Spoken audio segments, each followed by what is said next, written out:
Bonjour à tous et bienvenue dans l'Aéropress Club depuis l'aéroport d'Orly. Avec nous aujourd'hui le général Denis Mercier. Bonjour mon général. Bonjour.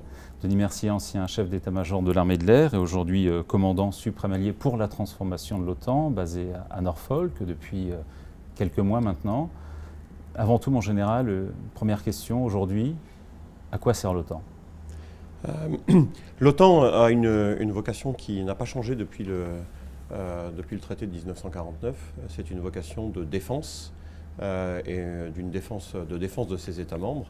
Et cette vocation aujourd'hui reste réelle avec trois missions, parce que l'OTAN n'a cessé de s'adapter, avec trois missions clés qui sont d'abord la défense collective, ensuite la gestion de crise et pour finir le développement de partenariats. Ces trois missions clés aujourd'hui sont les missions de l'OTAN, qui est une organisation qui regroupe aujourd'hui 28 pays, bientôt 29. Mais aujourd'hui, on a vu que les nouvelles menaces, on n'est plus dans des confrontations Est-Ouest. L'OTAN doit s'adapter face à ces nouvelles menaces. Le terrorisme, des menaces, on parle de menaces beaucoup, de menaces hybrides aujourd'hui. Alors, c'est exactement ça. Et la grande force de l'OTAN, ça a été sa capacité d'adaptation. Il y a eu deux choses. C'est que quand on relit le traité de l'Atlantique Nord, le traité fondateur de 1949, il est à la fois très simple et encore très réel. Donc il a été parfaitement bien écrit, ce traité. Et par contre, il y a eu des grandes périodes dans l'OTAN. Il y a eu la période de la guerre froide, la période de la post-guerre froide avec l'ouverture, et puis la période plus centrée sur le terrorisme depuis le 11 septembre. Et aujourd'hui, parmi les menaces, il y a une variété de menaces qui est incroyable. Je pourrais les regrouper grosso modo en trois parties. Il y a de nouveau des menaces potentielles de la part d'États, qui peuvent, par des menaces, comme on dit, hybrides, c'est-à-dire par de la gestion de crise qui joue sur les seuils, sur les seuils de crise, en fait, et qui font qu'on n'est jamais complètement en temps de paix, jamais complètement en temps de guerre. C'est ce qui se passe en Ukraine. On utilise des moyens tiers. Et ça, c'est une vraie menace pour notre alliance, notamment sur son flanc nord-est. Et puis sur le flanc sud, on a une vraie menace terroriste également, avec des États déstabilisés qui laissent se développer des groupes qui sont des groupes fortement armés et fortement dangereux. Et en même temps, il y a aussi d'autres types de menaces qui sont plus insidieuses, qui sont dues à des évolutions technologiques, comme le cyber, et qui peuvent venir de différents horizons. Et donc le but de l'OTAN, notre but à nous, c'est d'essayer de s'adapter à tous ces types de menaces. Alors l'OTAN se transforme, mais on le voit aujourd'hui, la dissuasion, pour vous dire, n'a pas empêché et n'empêche pas les attaques terroristes dans le monde entier. Alors en fait, c'est intéressant cette question parce qu'effectivement, on est en train de travailler sur la posture de dissuasion de l'OTAN. Quelle est la posture de dissuasion du XXIe siècle, qui n'est pas simplement une posture tournée contre un super bloc adverse comme on a pu l'avoir dans la guerre froide. Dissuasion s'entend au sens large avec l'OTAN, c'est-à-dire que ça n'a rien à voir avec la dissuasion française qui est très tournée sur le nucléaire. Est-ce que la dissuasion n'a pas marché? On pourrait le dire oui, comme ça. Maintenant, on est en train de réfléchir à comment on peut dissuader des groupes terroristes. On peut dissuader des groupes terroristes, mais c'est une dissuasion qui est de nature complètement différente que la dissuasion qu'on peut avoir contre un État, où là, c'est la puissance militaire, en quelque sorte, et la capacité de réactivité qui s'impose. Contre des groupes terroristes, les dissuasions, c'est par exemple, je vois qu'on est dans l'aéroport d'Orly aujourd'hui, eh bien, les mesures de sécurité qui font que les gens sont obligés d'arriver beaucoup plus tôt, etc., ce sont des mesures de dissuasion. On n'aurait pas ces mesures dans les aéroports aujourd'hui, on aurait certainement beaucoup plus d'attentats dans les avions. Ces mesures, elles attaquent la liberté. Donc, pour dissuader des groupes terroristes, on peut dissuader, mais c'est toujours une clé entre la liberté et les valeurs, parce qu'on peut aller beaucoup plus loin, et les valeurs. Et donc, tout ceci, c'est une évaluation permanente entre le niveau de menace et le niveau qu'on veut bien accorder à l'atteinte à nos valeurs et à notre liberté. Donc, la dissuasion, ce n'est pas non plus quelque chose qui sera toujours juste à 100%, mais une fois de plus, si je regarde ce qu'on fait dans les aéroports aujourd'hui, on voit que tout n'est pas parfait dans les pays, mais on arrive quand même assez bien à dissuader des terroristes de rentrer dans les avions. Il y a des conséquences. Les conséquences, c'est les longues files d'attente. Il faut passer par des mesures de sécurité draconiennes. Au sein de l'OTAN, ça se traduit comment ? Alors, au sein de l'OTAN, ça se traduit par, pour nous, des études particulières, et ça incombe à mon état-major qui s'occupe de la transformation, pour regarder comment on peut continuer en utilisant tous les volets, qui sont des volets à la fois militaires et civils, eh bien, on peut apporter plus de stabilité et puis essayer à la fois être dissuasif, mais si la dissuasion ne marche pas, essayer d'être aussi défensif.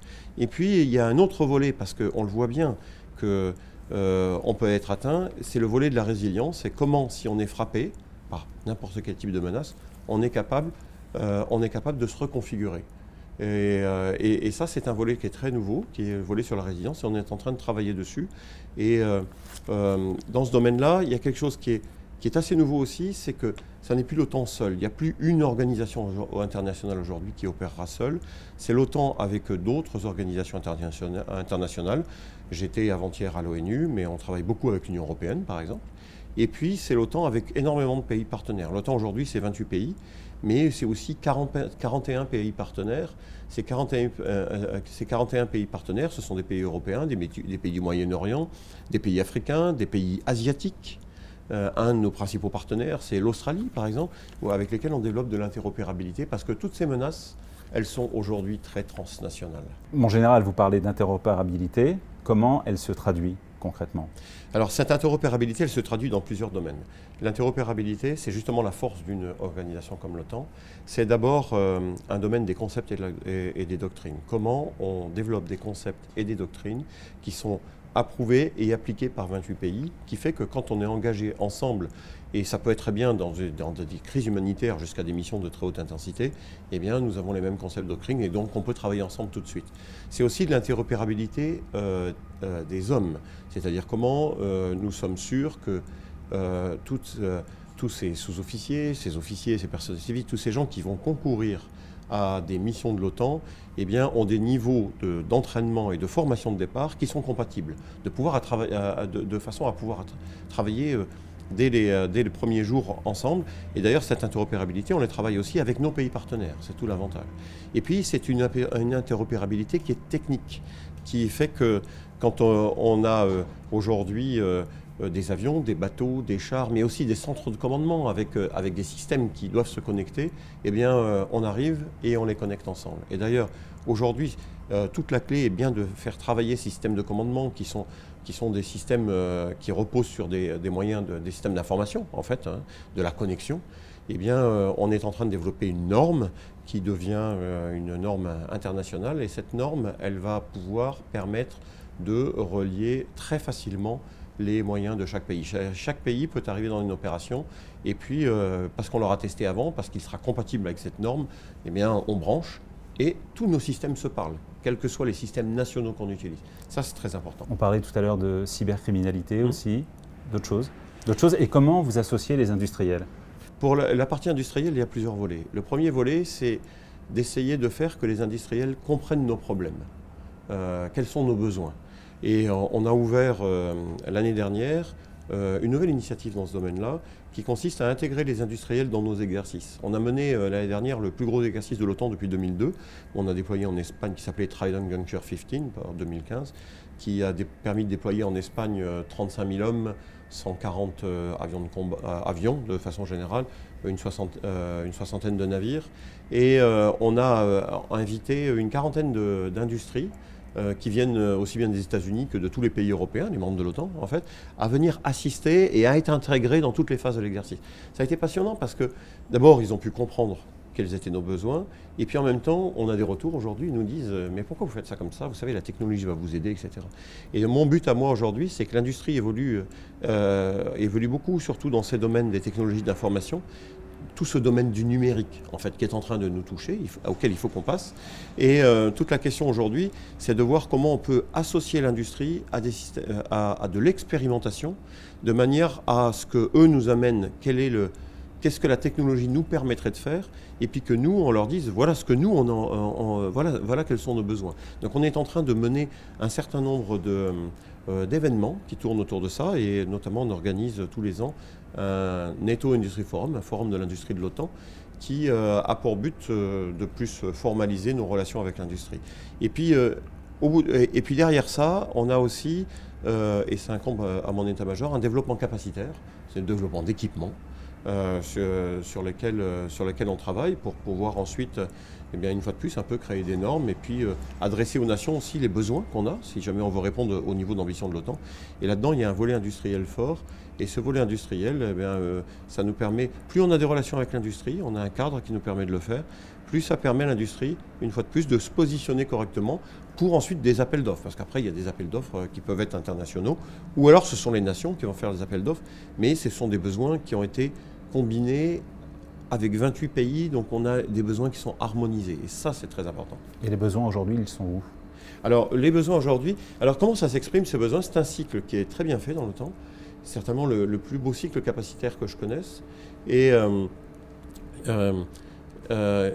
qui part très bien parce que l'OTAN, il y a d'abord un volet politique. Et le volet politique dit, voilà mon niveau d'ambition. Le niveau d'ambition, c'est un concept stratégique. Le dernier a été créé en 2010. 28 pays ont accepté ce niveau d'ambition. Dans cette ambition stratégique, l'OTAN, par exemple, a dit « je veux être capable de conduire en même temps, si nécessaire, 2 opérations très importantes et 6 opérations de moindre ampleur » avec des opérations sur le théâtre de l'OTAN, des opérations déployées. Donc tout ceci, c'est détaillé et ça se traduit dans une directive politique. Cette directive politique, elle permet de dire « voilà le niveau d'ambition ». Nous, les militaires, il y a 3 autorités militaires qui sont importantes dans l'OTAN.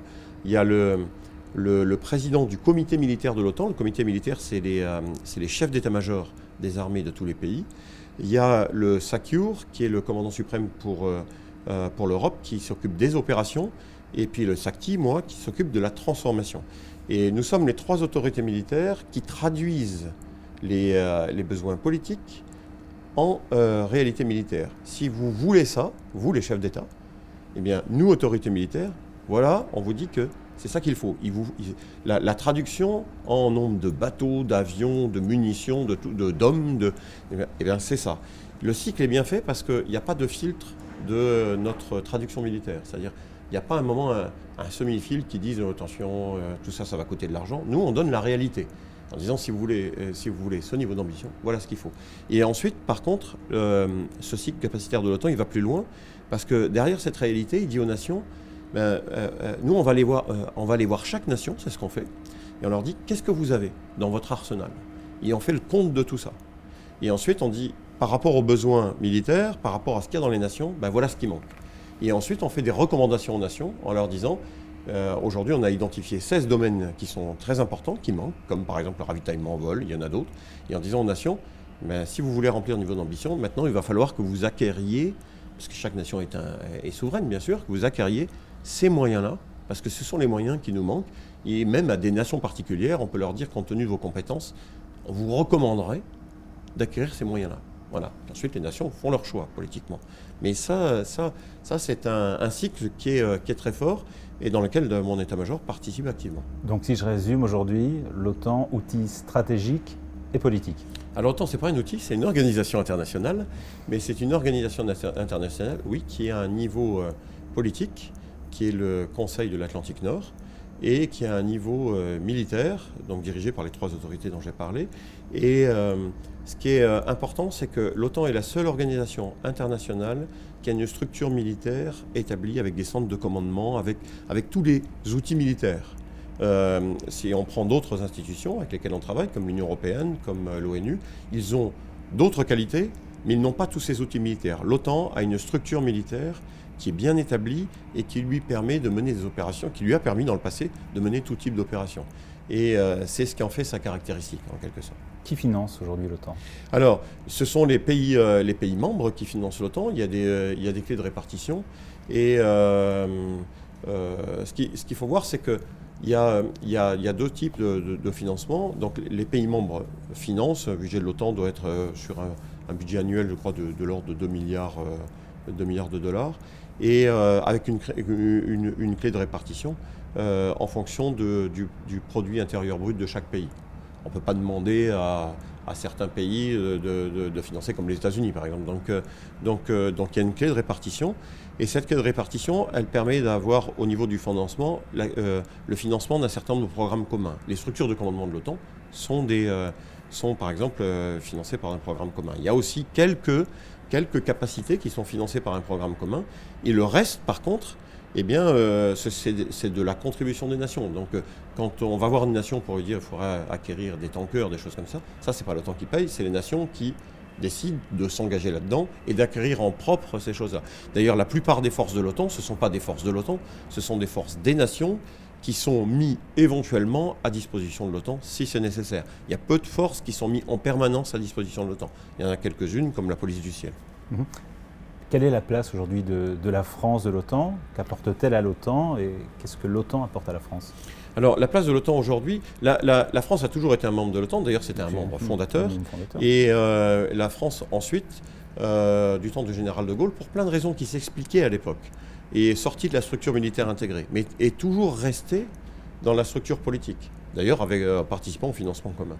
Et puis, il y a 6 ans, presque 7 ans maintenant, compte tenu que le contexte géopolitique avait changé, il était pertinent. La France a toujours participé, même en y étant, aux opérations de l'OTAN, et on y participait sans y être, et c'était très compliqué. On avait plus finalement de désavantages que d'avantages. Donc il y a eu une vraie logique à revenir dans la structure militaire, ce qui a été fait. Et la France aujourd'hui prend toute sa place avec à peu près 800 officiers et sous-officiers répartis dans les différentes structures. Et qu'est-ce que l'OTAN apporte à la France? L'OTAN apporte à la France cette culture multinationale qui permet à la France, qui est un pays qui compte, d'exprimer sa souveraineté, parce que chaque décision reste souveraine évidemment, d'exprimer sa souveraineté dans un cadre multinational. Notre monde est tellement aujourd'hui imbriqué que la souveraineté d'un pays, ça n'est pas sa souveraineté dans son coin. Ça n'existe plus. Ça ne serait pas exprimer sa souveraineté. Elle doit s'exprimer dans des cadres multinationaux. Et dans un certain nombre de volets, ça permet à la France d'exprimer ses compétences. Et ce que la France apporte dans l'OTAN, justement, c'est le contraire, c'est des compétences. Ce sont des armées qui sont bien équipées, avec des compétences opérationnelles. Nos armées sont extrêmement engagées, des compétences opérationnelles qui sont extrêmement reconnues, avec un cadre d'ailleurs qui est un peu différent de, par exemple, notre allié américain. Parce qu'on a une taille qui est finalement plus proche de beaucoup des autres pays de l'OTAN que les États-Unis, qui ont une taille avec des budgets démesurés, donc qui apportent une grande contribution, mais sur lesquels beaucoup de pays ne peuvent pas se comparer forcément. Donc on apporte une complémentarité dans ce domaine-là, et la France apporte son expérience. Mais l'OTAN apporte aussi sa capacité d'interopérabilité. Quand on veut mener, même en France, sous des coalitions, par exemple en Afrique, sous commandement français, moi je me souviens, quand j'étais chef d'état-major de l'armée de l'air, on a déclenché l'opération Mali. Et on a travaillé avec des Américains, on a travaillé avec des Anglais, on a travaillé avec des Belges, on a travaillé avec des Espagnols. Il y a pas mal des Allemands, il y a pas mal de pays qui nous ont rejoints. Et on a pu s'intégrer tout de suite parce que les documents qu'on a développés à ce moment-là, de gestion des espaces aériens, les concepts d'opération, on les a fait au format OTAN. En anglais d'ailleurs, parce qu'on travaille en anglais. Et ce qui fait que je me souviens, comme une anecdote, les Américains, quand on leur a demandé de nous prêter des avions ravitailleurs, parce qu'on n'avait pas assez, et les Américains, la première chose qu'ils nous ont demandé, c'est nous, pas de problème, on est même prêt à vous donner le contrôle opérationnel d'un certain nombre de moyens, ce qui ne s'était jamais fait, mais montrez-nous les documents que vous avez développés. En gros, montrez-nous comment vous gérez l'espace aérien, comment vous gérez votre concept d'opération, comment vous gérez vos règles d'engagement, etc. Et on leur a mis sur la table des documents qui étaient au format OTAN, et sur lesquels ils ont dit, mais ok, on vient tout de suite. On n'aurait pas eu ce document, il ne serait jamais venu. Et ça fait partie de cette transformation Ça fait partie de la transformation et l'évolution des doctrines, des concepts, etc. Et ça fait partie de ce qu'on fait dans mon état-major. Mais ce qu'il faut bien comprendre, c'est qu'on n'impose rien aux nations. Nous, on développe des projets, on développe des doctrines, on fait les enseignements des opérations, on développe des partenariats, développe des liens avec l'industrie, de l'innovation, etc. Et ensuite, c'est d'ailleurs toute une partie de mon travail, on va ensuite les présenter à 28 pays. Et pour que ça soit accepté, il faut que les 28 pays soient d'accord. Tous les pays ont la même voix, ce qui est une bonne chose. Donc il y a un gros volet diplomatique qui est, je trouve, assez passionnant et qui fait partie de mon quotidien également. Et vous avez des échéances pour ça ou pas du tout? Oui, alors en fait les échéances, elles sont données en fonction des projets qu'on a. Là, on a une grosse échéance parce que avant la crise en Ukraine, qui a quand même ramené une certaine réalité, c'est qu'on peut avoir des conflits dirigés par des États qui violent des règlements internationaux et qui peuvent être des menaces potentielles aux frontières des pays de la zone euro-atlantique. Eh bien, l'OTAN s'était plutôt tournée vers sa mission de gestion des crises, vers finalement des forces plus expéditionnaires. Et en oubliant un peu un niveau de réactivité très fort qu'on avait eu auparavant, du temps de la guerre froide, parce que quand on mène des opérations de type expéditionnaire, on peut avoir à réagir vite, mais grosso modo, on a plus de temps. Quand on défend ses propres territoires, on n'a pas de temps.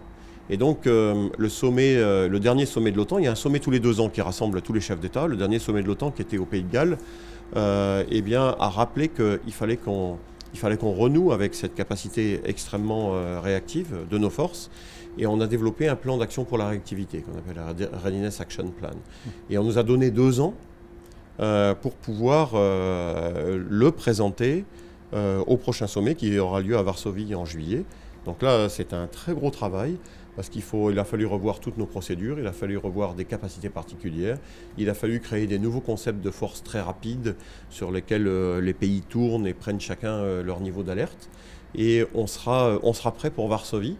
Et c'est un travail, une fois de plus, de toutes les autorités militaires. Donc c'est un travail que moi je fais dans mon état-major, mais avec l'état-major sœur, en quelque sorte, qui est dirigé par un Américain qui est lui en Belgique, qui s'occupe des opérations, et puis toute la partie qui est à Bruxelles, qui est à la fois politique et militaire également.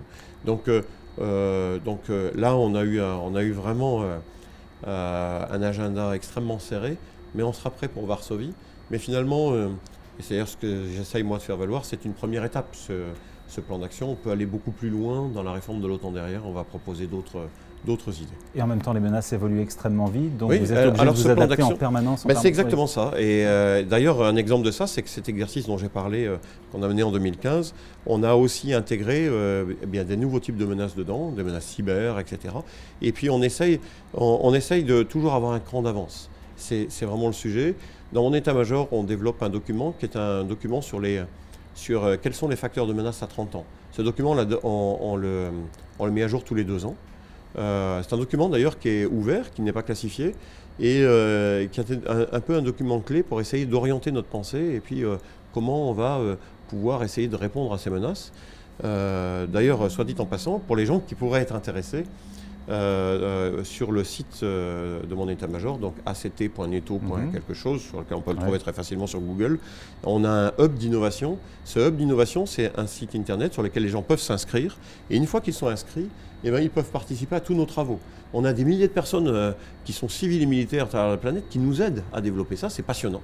C'est passionnant. C'est de la recherche. Et c'est de la recherche. Et c'est exactement ça. On travaille aussi avec des think tanks, on travaille avec des universités dans le monde entier. Et puis, une fois qu'on a ça, on essaye de le traduire en grande tendance militaire. Parce que, bien sûr, il faut le traduire. Et puis ensuite, comment on adapte tous nos cycles et nos capacités pour pouvoir faire face à ces types de menaces. Une fois de plus, qui viennent de menaces hybrides, qui viennent de groupes terroristes, qui viennent de la technologie, comme j'avais parlé. La question cyber est une question qui nous intéresse énormément en ce moment, sur laquelle on travaille beaucoup, mais plein d'autres choses. Cela fait maintenant 7-8 mois que vous êtes à Norfolk, mais ce n'est pas votre première expérience aux États-Unis avec l'OTAN. Qu'en retenez-vous personnellement comme premier retour d'expérience ? Alors, déjà, je retiens une première chose.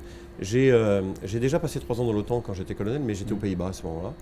Et puis, dans mon précédent poste, j'étais chef d'état-major de l'armée de l'air, mais juste avant, j'étais chef de cabinet militaire du ministre. C'est important parce qu'à ce moment-là, c'était finalement quoi ? C'était il y a 3 ans, 4 ans maintenant. Et à ce moment-là, je participais avec le ministre à toutes les réunions de niveau ministériel de l'OTAN, à laquelle je participe aujourd'hui de par mes fonctions. Et en 3 ans et demi, l'OTAN que je vois aujourd'hui, ça n'est pas du tout l'OTAN d'il y a 3 ans et demi. Ça, voilà ce que je retiens déjà. Et même en 7 mois, je vois qu'on a énormément fait évoluer. C'est la capacité de cette organisation internationale à se remettre en cause. Quand on est dedans, souvent les gens disent c'est lourd, il faut avoir un agrément à 28 pays, etc. C'est pas lourd du tout. Quand on regarde sur une année les changements, là, depuis 2 ans, les changements qu'on aura opérés sont fantastiques en fait. Donc ce que je retiens de ça, c'est d'avoir une merveilleuse expérience internationale. Dans mon état-major, il y a 35 pays représentés, parce qu'il y a non seulement des pays de l'OTAN, mais des pays partenaires. C'est magnifique de travailler avec 35 pays. C'est de la diplomatie permanente et en même temps c'est un mélange multiculturel qui est extrêmement enrichissant, où chacun amène des compétences complètement différentes. On a besoin d'avoir une vraie écoute de l'autre. Et puis en même temps je vois que avec ça on arrive à produire des choses vraiment intéressantes. Est-ce que c'est simple? On voit ce qui se passe au sein de l'Europe, difficile de s'entendre entre les 28. Non, c'est plus simple au sein de l'OTAN? Alors, notre monde n'est pas simple. Et c'est ce que j'ai l'habitude de dire, c'est que nous sommes aujourd'hui dans un monde d'une extrême complexité. Parce que tout est relié, tout est mondialisé en quelque sorte. Et donc, non, c'est pas simple, mais on apprend à vivre avec. Et on apprend à savoir comment on gère cette complexité. Et c'est dans des organisations internationales comme ça qu'on apprend à le faire. Et c'est là que je disais que c'est aussi ça que ces organisations internationales, il n'y a pas que l'OTAN, il y en a d'autres. Hein. Et comme je le dis, on travaille de plus en plus avec l'Union européenne. On arrive à gérer cette complexité en s'appuyant justement sur les compétences des uns et des autres et en essayant de trouver des compromis. C'est un monde de compromis permanent, en fait, ce qu'on fait. Mais moi, j'ai un état-major sur lesquels il y a une vraie dynamique dans cet état-major. Il y a une vraie dynamique et c'est passionnant d'avoir sous ses ordres des Américains, des Anglais, des Allemands, des Slovaques, des Luxembourgeois, tous ces pays avec lesquels on n'a qu'une envie, c'est avancer ensemble, une fois de plus, avec du compromis permanent, parce qu'il y a des frictions, mais il faut vaincre à chaque fois ces choses-là, et on y arrive. Et ça, sincèrement, c'est très enrichissant. Vous êtes finalement beaucoup plus en Europe qu'aux États-Unis. Alors, par contre, comme je l'ai dit, oui, on travaille aux États-Unis. Alors d'abord, dans mon organisation, j'ai ce gros état-major qui est basé à Norfolk, mais j'ai 3 centres aussi qui me sont rattachés. D'abord, j'ai des éléments de liaison en Belgique, et j'ai 3 centres qui me sont rattachés, qui travaillent directement sous mes ordres. Un qui est en Norvège, un qui est en Pologne et un qui est au Portugal. Alors déjà, ça me pousse à aller les voir. Et en même temps, 26 des 28 pays de l'OTAN sont en Europe. Et comme il faut aussi que j'aille voir les capitales, qu'on aille convaincre, qu'on aille discuter avec eux, et puis les gros des réunions se fait à Bruxelles, eh bien je passe au moins 15 jours par mois en Europe, ce qui fait que je suis très souvent dans les avions. D'un point de vue personnel, est-ce que vous avez encore le temps de voler? Que ça fait partie de vos gènes aussi. Alors ça c'est complètement dans mes gènes, et puis en plus la passion ne m'a pas quitté. Donc il y a 2 volets là-dedans. J'ai beaucoup moins le temps de voler que quand j'étais dans l'armée de l'air. Par contre, j'ai une licence privée. Je suis pilote de chasse, ça me permet aussi d'avoir une licence privée. Et cette licence privée, en fait, c'est très facile. Je m'en suis aperçu parce que je m'en suis intéressé en bougeant aux États-Unis l'été dernier. Quand vous avez une licence privée en France, eh bien, vous envoyez simplement ces papiers à la Fédération aéronautique américaine et ils vous donnent une licence privée américaine. Donc j'ai une licence privée américaine aujourd'hui. Donc ce matin, avant de venir ici, je suis allé passer ma visite médicale au centre d'expertise à Percy et ça va me permettre de voler aux États-Unis. Puis accessoirement la marine américaine, parce qu'à Norfolk, il y a l'état-major OTAN, il y a aussi la moitié de la marine américaine. Il y a 6 porte-avions basés, il y a 60 000 marins. Et donc la marine américaine, assez gentiment, m'a proposé d'aller faire quelques vols. Et j'espère d'ailleurs que cet été, je vais avoir la chance peut-être de monter en place arrière d'un F-18 et aller me poser sur un porte-avions. Ce qui pour moi, qui suis dans l'armée de l'air, sera une belle expérience. Et donc je vais aussi un peu en profiter. Puis il y a la base aérienne de l'Anglais qui va fêter ses 100 ans. Puis j'ai quelques camarades dans l'US Air Force. Donc j'arriverai aussi certainement à faire quelques vols aux États-Unis. Voilà. Donc je pourrais combiner cette passion-là avec le reste. Général Denis Mercier, commandant suprême allié pour la transformation de l'OTAN, merci d'être venu sur le plateau d'Aérostar. Merci beaucoup de m'avoir invité. Club.